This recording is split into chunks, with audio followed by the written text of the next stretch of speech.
What is up, everybody? We are rolling audio here today, episode 12 of The Harder Show.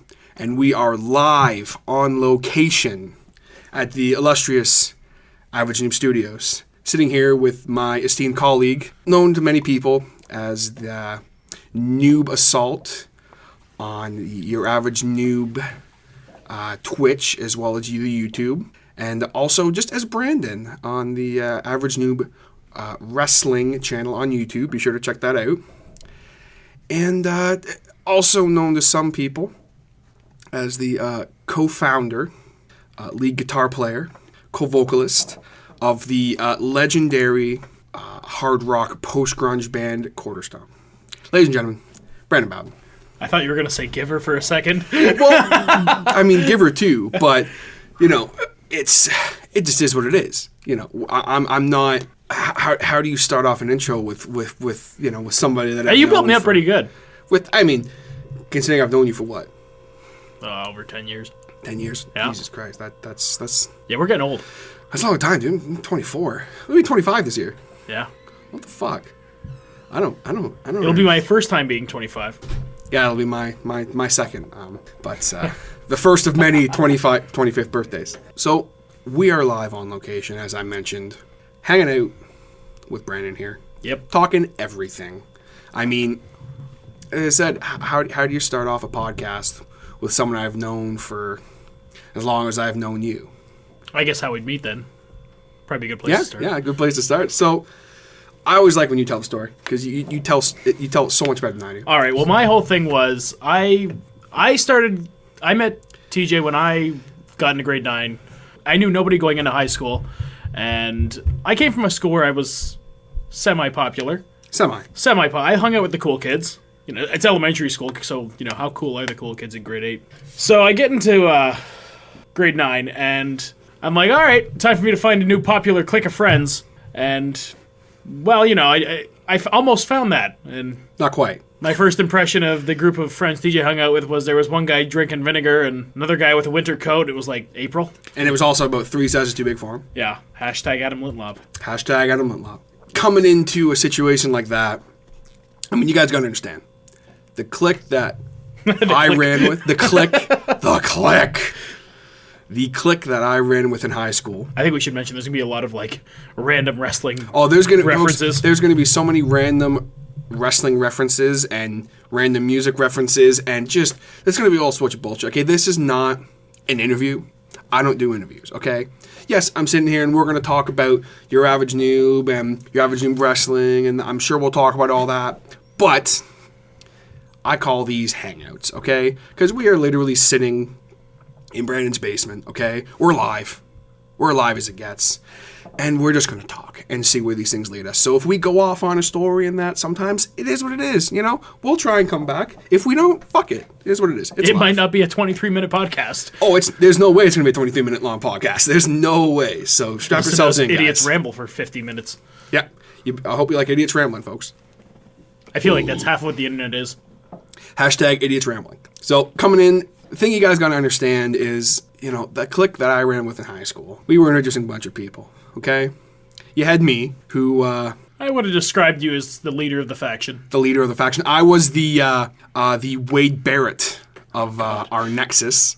What's a better faction? Are you leaving the faction in June? Ooh. I might be. I don't know. I did try and break off on my own there a couple times, but it just because I kind of broke off and formed another faction, the Core, and but it just never quite took off. And then I tried to go out on my own a little bit, and it just never worked. And now I joined another faction that was terrible, and here we are. Everybody who knows you, who's listening to this, like, was I the bad faction? No, the people who were the bad faction, there's no way in hell they'd ever listen to this. So it's all good. I don't really care if I insulted those people. But the other people that were in the faction, you had our good friend Nathaniel. Yep. What to say about Nathaniel real quick? Nicest guy in the world. Don't really see him a whole lot, but is what it is. He was my buddy forever. We had our good friend Mr. Adam Lintlob. Oh God, the man, the myth, the legend. 2027's Man of the Year. 2000. What is he going to do in 2027? I don't know. He'll figure something out. He's Adam. He'll figure it something out. Hashtag Adam Outlaw. He'll figure something out. Oh, yeah. Who else did we have? We had Garrett. Yeah. What can we say about Garrett? Looked like a garden gnome. He looked like a garden Without gnome. the beard. Hashtag garden gnome. Just the same height. Yeah. And then randomly he grew like 6 feet. Yeah, it was like literally one day in grade 11, he just came in. It's like, wow, how did that happen? That's Garrett, former drummer of the legendary hard rock post-grunge group Quarterstone. Hashtag Quarterstone. I'm You can find us on MySpace. I think the Is it MySpace still might there? actually still be there. Oh my god. Who else did we have in the little clique there? We had, obviously, Mr. Mike Dundas, Yep. who was the guy that you watched drink vinegar, if I'm not mistaken. Yeah, he was the one that was drinking the box of. He'd get fries from the cafeteria every day and just pour the whole bottle of vinegar on and just drink the leftover vinegar that was left after he's done the fries. It was incredible. And that's Mike. If I'm not mistaken, he was the one who actually introduced you to us. It was because I was in music class with Mike, and he was a clarinet player. I played the tuba, so together we were a force to be reckoned with. Oh, absolutely. You know? And I was. It's like, oh, don't beat on my friend who plays the clarinet. I play the tuba. And you had me in grade 7-8, Mr. Tromboner over here. I was an excellent tromboner. Who else ran in the group? I feel bad. I feel like I'm forgetting people. Who else? Like when you came in, we had a lot of guest stars. That was the thing. We had like a lot of guest stars. We were like a sitcom, There was a lot of recurring stars and guest stars, but like there was nobody aside from us that were like the main cast. We got the intros in every episode. Yeah, you got Alex DOC. Yeah, he had like the name. After the show starts and all that, they have like the opening credits where like the show's going on, but there's still the credits going on. He's like also guest starring Alex DOC. Tons of different people. Now, what you will really want to figure out is who was the person at the end of like the opening montage who was like and starring the last person to be starring. I feel like it was Garrett because like he showed up the least, but he was still a main character. Oh, absolutely. He was starring Garrett Coles as himself. I feel like. He always kind of went off on his own sometimes, but he'd always be around. He was like that noteworthy celebrity of our like group when we were in high school that like he was like the big star of the show, but like he barely showed up. Yeah. Oh God. It was like we were paying. He was kind of like Kevin Nash and Scott Hall in WCW. He was getting paid a bunch, but he wasn't showing up. He's like Brock Lesnar. Yeah, right. He was working part time. Oh God. So that was our nexus, if you will. If I'm forgetting anybody who is listening and you are offended, I apologize. My memory is not great. You probably didn't do that much for us. Yeah, I got to be honest. If I'm not remembering you, shit. I'm remembering the main players here. Okay, I'm remembering the Heath Slaters and the Justin Gabriels. I'm not so much remembering the Michael Tarvers. God damn, where do we even go from here? Well, I know we played guitar. We played guitar a lot in the hallways.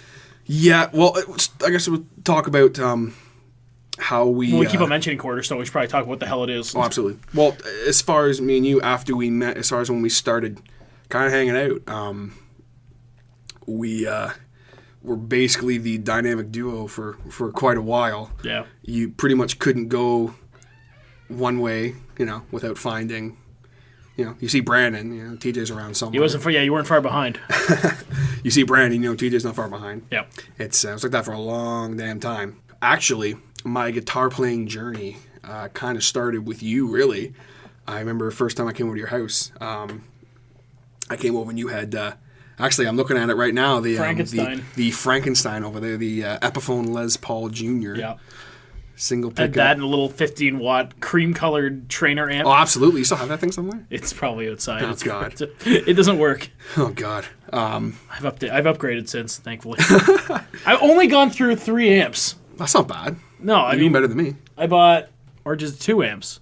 I can't remember. I bought it's 3 amps because I had a newer Line 6 and then I sold that and I bought that Line 6 over there. The 120. The one you got now. And I'm sure we'll talk guitars and gear and stuff. We'll get into that more later. But came over and you had that guitar and you had your acoustic and you were kind of playing around and I'm like, man, that's so cool. And that pretty much is what inspired me to play guitar because I was like, man, I want to jam and be in a band and stuff. And it's I sat down and learned how to play. I use that term loosely.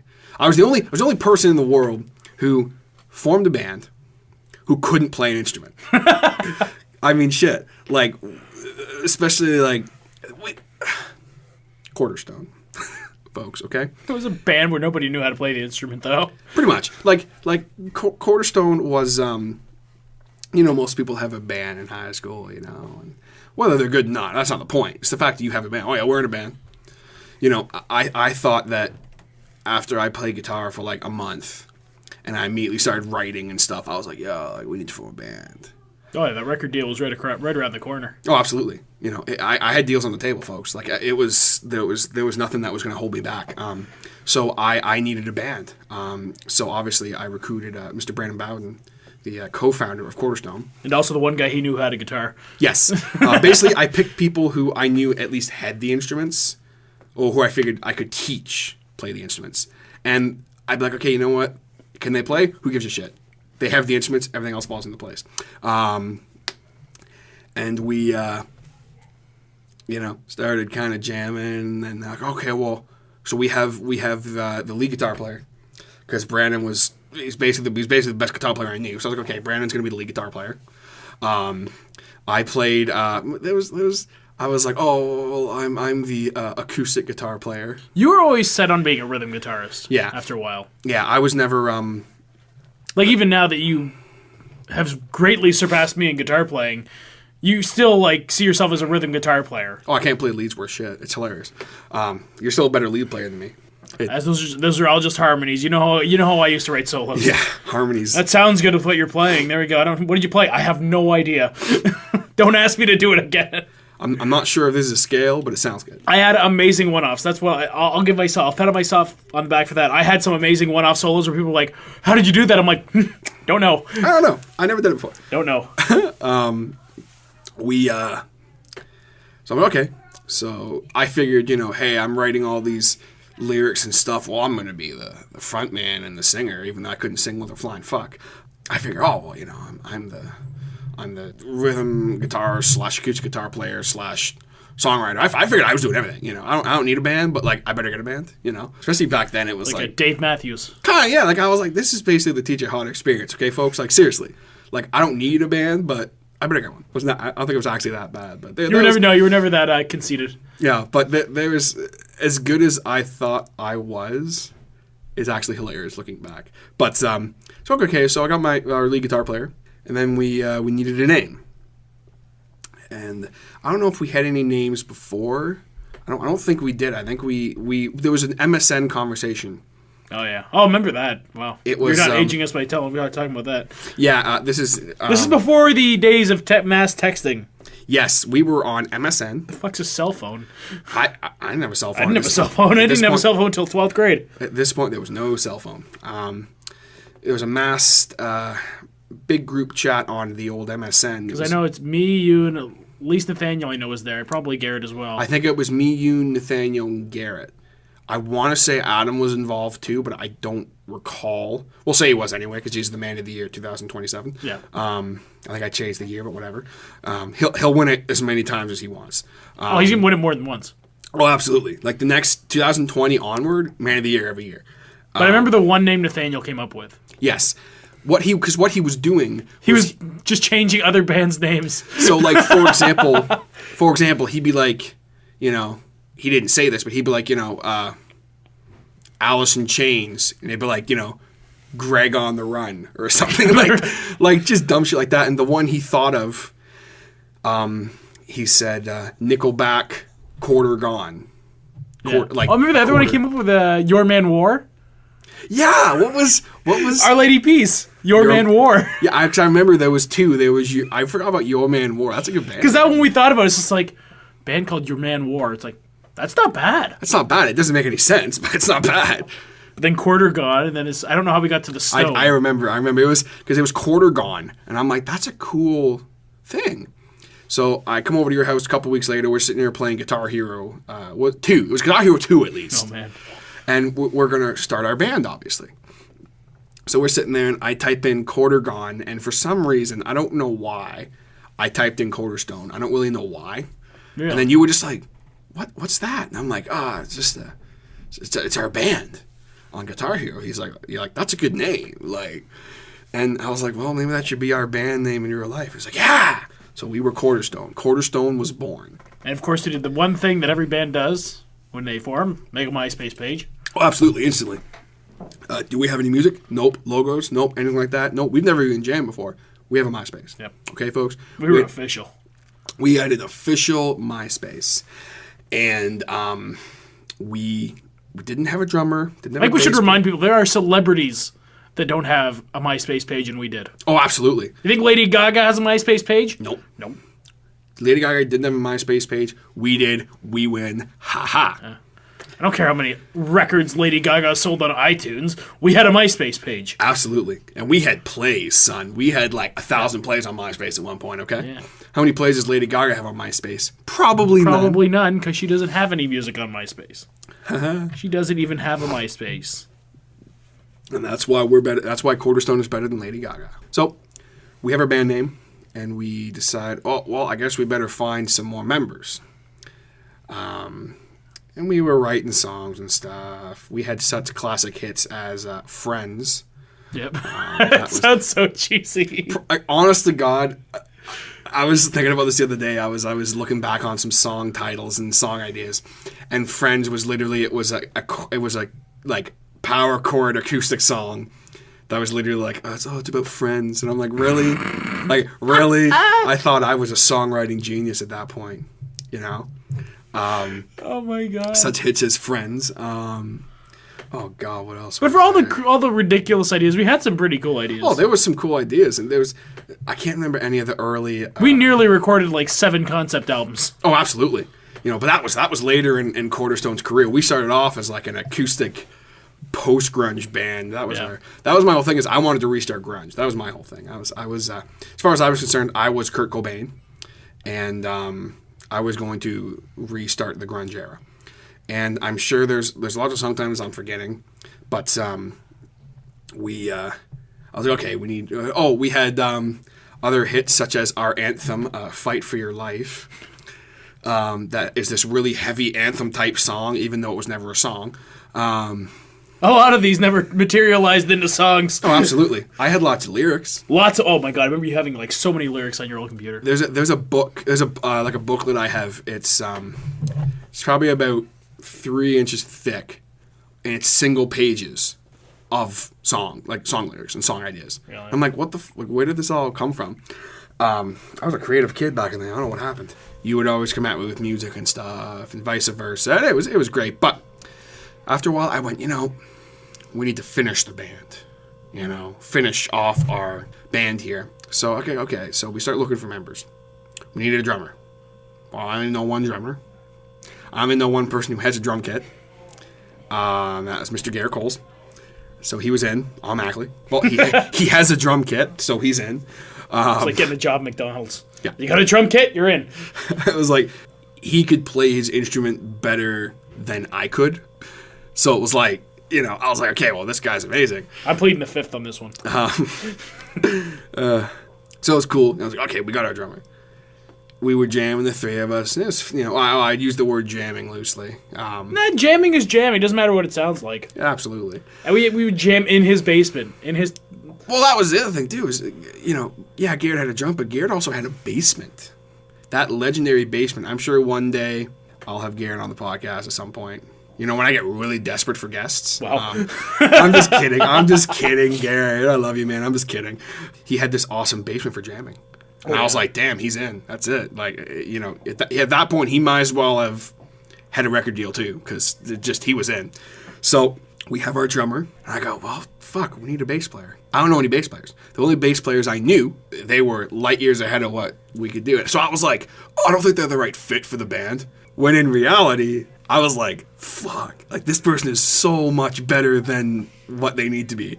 So I decide in my infinite wisdom, I'm going to make a bass player. I'm going to find somebody who I enjoy being around enough and who It sounds like you're going to manufacture a person, pretty much. I was build a human to play the bass. Pretty much. I was like, I'm going to find somebody who can maybe play a little bit of guitar and then teach me how to play bass. Even though I couldn't play bass. That's the number one thing here. I couldn't play bass. I could be able to hit a guitar. So I'm just hanging out with one of my buddies one day, and I see that he has a guitar in his basement. And I go, oh, shit, you play guitar? Of course, he said, yeah. In reality, he didn't, but it is what it is. So I said, hey, you want to join a band and be our bass player? Sure. And that was when Mr. Eric Raymond joined Quarterstone as our bass player, even though he didn't, not only did he not own a bass at this point, but he couldn't play bass. But that's okay, because he was a good guy. So I was like, fuck it. So we had our bass player, thus finishing off the lineup, rounding out the lineup strongly. And also, he did write that one classic hit. Oh, he absolutely did. You go ahead. You were there live when he did it. I wasn't there. I Feel Like Chicken Tonight was the smash hit from Mr. Original Eric composition. Raymond. Original, fully original. I Feel Like Chicken Tonight. I mean, who doesn't feel like chicken? Especially fried chicken. Absolutely. He just felt like chicken, so he sang a little doodle about it, and it was a good hit. And I'm like, all right, man, that's the pop hit. You know, that's the pop hit. You know, we got to have that pop song, the crossover. We're like Nickelback. We have the strung, hard-hitting rock tracks, and we also have the pop hits. Oh, absolutely. So we had our fourth member, and I thought, okay, well, that rounds out the lineup. And we jammed a few times with us, and I'm like, okay, cool. And I decided, again, in my infinite wisdom, and talked it over with the co-founder, I don't want to really play guitar a lot. I want to just play acoustic guitar. I think I was having a lot of issues with my electrics, and I was just like, I don't want to play electric guitar. So I said, we need another guitar player. He said, okay. Even though in reality, we didn't need another guitar player, but I figured, no, we need to be 5-piece. You know, I am the frontman extraordinaire. I need to be able to put a guitar down during our shows. We weren't playing shows. We never played shows. But the fact was, I needed to be able to do that when the time came. I was already thinking about our reunion tour at this point, okay? Like, let me tell you. So I go, okay, we need another guitar player. So I picked the only other guitar player I knew, who was my buddy, who was probably one of the more talented members of Quarterstone, Mr. Brandon Aldred, who was a total classic metal guy. Like the biggest thing that was a nuisance of this is having to go to the MySpace page and change members of the band. Oh my god! It was just like I would go and it was like, what do you mean we're changing the lineup again? And of course, I have to change the MySpace page again. It was like I'm like, okay, dude, like so. Here's how we're gonna do it. It's gonna go me, you, and then it was like Garrett, Eric, and Brandon. Then it was like we actually had a full-fledged discussion of what the order of the MySpace page list of band members was going to be. Oh, absolutely. It's like, no, you put Garrett after Eric. I mean, Eric got here first, man. But yeah, but without the drums, I mean...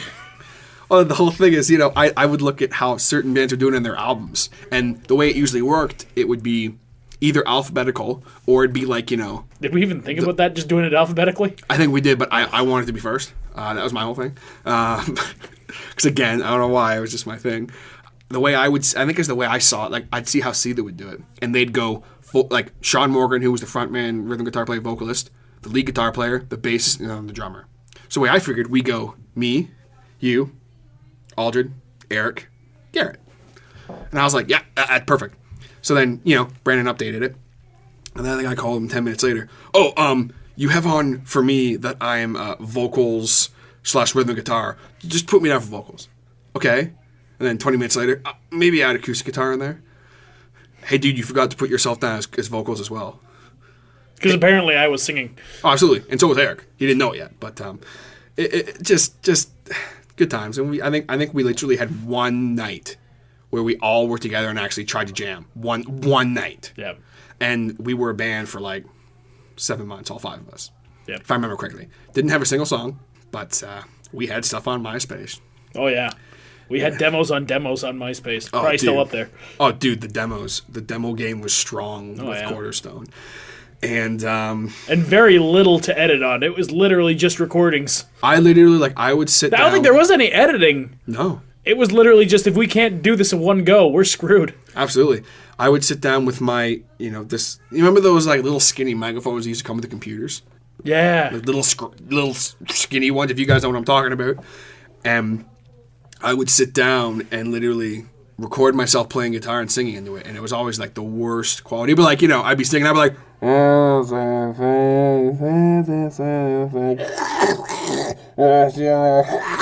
for some reason I wanted to add effects to my voice, so I'd be like, bear with me for a second here, guys. I'd be like, as a server. We had a regular Trent Reznor on our hands. I would add all these effects, and if I was like, yo, there's got to be a static intro here, I'd be like, Oh my god. it was brutal. Just looking back, it's like, god damn it. Like, I mean, what was I doing? Just holy fuck. And things ended pretty abruptly for Cornerstone, unfortunately. The band that never released an album. The band that never released an album, song, play a show, jam more than once, but was around for 7 months. We had a good run, the five of us. Yeah. We decided, me and Brandon, our infinite wisdom, that, okay, well, Aldridge's out, because I don't really know why. We need to go back to our roots, so I figured let's just start clean. We wanted to go back to our roots, 6 months ago. 6 months ago, well, How to get back to basics. I was like, man, I want to do acoustic type stuff, you know what I'm saying? So we kicked everyone out of the band. I can't even say that. I can't even say that with a straight face anymore. Eric took it pretty good. Because Eric barely knew he was in the band. Well, the thing is, I felt bad is Eric went out and bought a bass and actually learned how to play it. And he went out and bought an acoustic bass. Oh my goodness! And because he was like, well, if you guys are acoustics, I'll learn how to play acoustic bass. So Eric was still kind of an honorary member. We jam sometimes, and we kicked Garrett out. Well, I would use that term loosely. There was no band, and I remember how mad Garrett was. And he'll know what I'm talking about. It was like he was so offended. So mad to be off that Facebook or the MySpace page. Oh my god, it was offended. Well, and at this point, Facebook was around too. Facebook was just starting. Facebook was. If there's younger people listening to the show, Facebook was not what it was now. Facebook was like second grade to MySpace. It's like, oh man, I got a Facebook page, but I got a MySpace, man. Oh, absolutely. You didn't care if you were in the top 8 of somebody's Facebook. No. The top 8 on MySpace was a big deal. Oh, yeah. Okay. And we, every time a member was released from Cornerstone, I'd put up this massive status. Like a press release. Oh, I did like a press release. Talking about how, we are still best of friends and everything. Eric was the first one to go because I did this really nice sappy thing. And he was like, it's okay, bro. Eric took it really well. Aldred said, don't you fucking dare do one of those for me. I'll kill you. Because that's Brandon Aldred. Always the classiest. Always the classiest guy I know. And then when I sent Garrett the text basically saying, yeah, man, so me and Brandon are just going to kind of jam on our own. I remember how he was so offended. And he basically was like, dude, what's the point of even doing this? He was just like, you're kicking me out of the band that doesn't exist. But it was like he was still offended, and it was just, I remember how funny it was. Just looking back, we can both laugh about it now, and it was like, god damn, it was this big deal, And then he decided to form his own MySpace page band, Judas's Roar. Oh god. He'll know what I'm talking about. He'll get a kick out of it. And he had some solid song ideas, and he decided to recruit Aldred to the cause. We had a real WWE, WCW thing going on here. Oh, absolutely. Guys were jumping over to WCW, also known as Judas's Roar. Oh, man. It was just, looking back on it, it's funny now. I don't think me and Garrett have ever actually talked about this. But, looking back on it now, it's funny because, he had some legit good song ideas, and Garrett's always actually been a good lyric writer.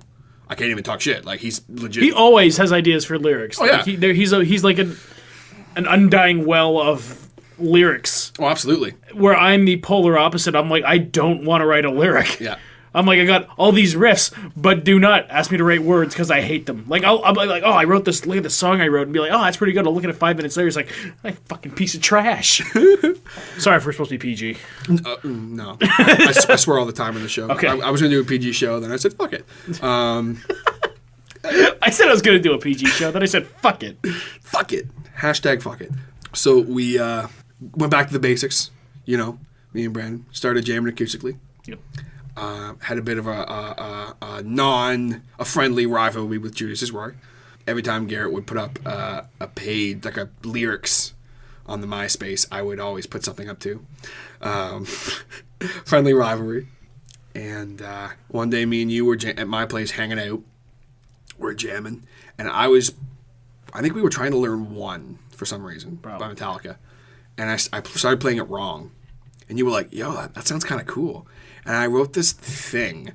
And it was this really proggy acoustic intro, and then you wrote this lead over top of it because I had that Marshall amp that had all the effects built in. You had this delay and everything, and it was like, dude, like, this is sick. And it was like this really sick intro and everything, and we were like, dude, holy fuck. And then that was it with the acoustics. And from that moment on, Quarterstone was a concept album prog band. Yeah, we went hard rock. We went from reviving grunge to acoustic to progressive rock. Oh yeah, and I mean, we wrote that thing entitled 6 Feet Under. Yep. And I wanted it to be a 6-part, 15-minute prog song, and we wrote the whole song, electrics and everything. It was a good song. Like I listened to it. Yeah, it was solid. And it's an instrumental, and it was instrumental, of course, too. I was like, no, it's got to be an instrumental, dude. It's an instrumental, 100%. And interesting stuff. And we decided we were going to do a concept album. Actually, I one day I texted him. I said, dude, we're going to do a concept album. He's like, all right, cool. What's it going to be? I said, I don't know yet, but 6 Feet Under's on there. All right, cool. And then, like, literally that night, I had a dream. I'm not going to go into detail, but it was a very vivid dream about a very vivid topic. And I got up in the morning and wrote probably about 17 quote-unquote songs and titles, all in their order of telling the story of this dream I had. And I just, like, went on MSN, and I said, dude, like, check this out. And he was like, what the fuck is this? And I'm like, dude, it's dreaming of another life. Wait, no, sorry. Yeah, sorry, it was dreaming of another life. Yeah. And then it was like, yo, so, like, this is the concept album. I'm like, yeah. All right, cool. And that was a concept album. And we wrote that for, like... Didn't they come up with another name for it? Oh, absolutely. Oh, my God, I remember. It was like... I had this... minor anomaly dream... what was it? A minor anomaly... Minor anomaly nearing dreamlike... Anxiety. Something like that. I think there's another word. Acronym. It was an acronym for a name. Yes. I had this really weird... I still do. I have a ridiculous fascination with acronyms. So I was like, yo, a minor anomaly nearing dreamlike anxiety. Or something like that, yeah. And I was like... I think that is exactly cool acronym. And so that was it. And we wrote that album for what? Like a year and a half? Yeah, something like that. Nothing happened. No. Life moved on, you know? Well, this is the point where we started, like... We graduated high school at that point. We were getting close to graduating high school at that point. Well, when we were quote-unquote... I think we were graduated already at this point. We were graduated. We were both working. Yeah. You went away to school and everything, and Quarterstone just kind of, you know...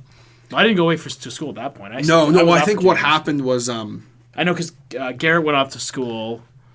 Because we ended up getting back in with Garrett, and we were hanging out, and Garrett went back away to school, and we just kind of went, all right, oh, fuck, that's that. And so we decided, okay, Quarterstone is no more. I hated the name anyway after a while. I don't know why. And one day I'm at work, and I just text Brandon, Last Day Redemption. Oh, yeah. You're like, what the hell is that? I'm like, that's a new band name. You're like, what? Like, what? I was playing Red Dead Redemption. And I was like, Last Day Redemption. I'm like, dude, you always have one last day for redemption. He was like, cool. I'm like, cool. I even designed a logo for it. Yeah, he designed a logo for it. Which was literally me drawing it on a piece of paper, taking a picture of it with my little Samsung phone, and putting effects on it. And it actually looked pretty half decent. Oh, it was the coolest thing ever. And I mean, that was... we wrote some songs and stuff, and, you know, it is what it is. But that was kind of how we started, I guess, really bonding is the point of this whole story of Quarterstone. It was always over music. We, we'd spend time in my dad's shop at my place. Yep. The amount of nights we spend in that shop. The amount of cinnamon buns we ate. The amount of frosted cinnamon buns. Oh, cream cheese frosted cinnamon buns. My goodness. Dude. The amount of cinnamon buns we consumed, the talks that were had in that shop was just the... Yeah, because it'd be like an hour and a half of playing, and then it'd be like another 2 hours of just talking about shit. Oh, absolutely. Not even relevant shit. Just you just be like, hey, I had this thing for this girl. Stop playing what? That was usually what most topics were. Is she good looking? Does she have friends? Come on, I need details. And that's pretty much really how we really started kind of our whole friendship for the most part. A lot of it centered around music, and then we just kind of everything else just kind of fell into place. Yep, and I mean that's basically the story of that as far as Quarterstone and all that. Not a success story by any means. Oh, fuck.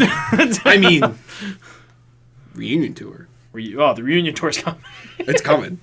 Yeah. We're gonna reboot that MySpace page. Oh, we'll reboot the MySpace page and the Facebook page.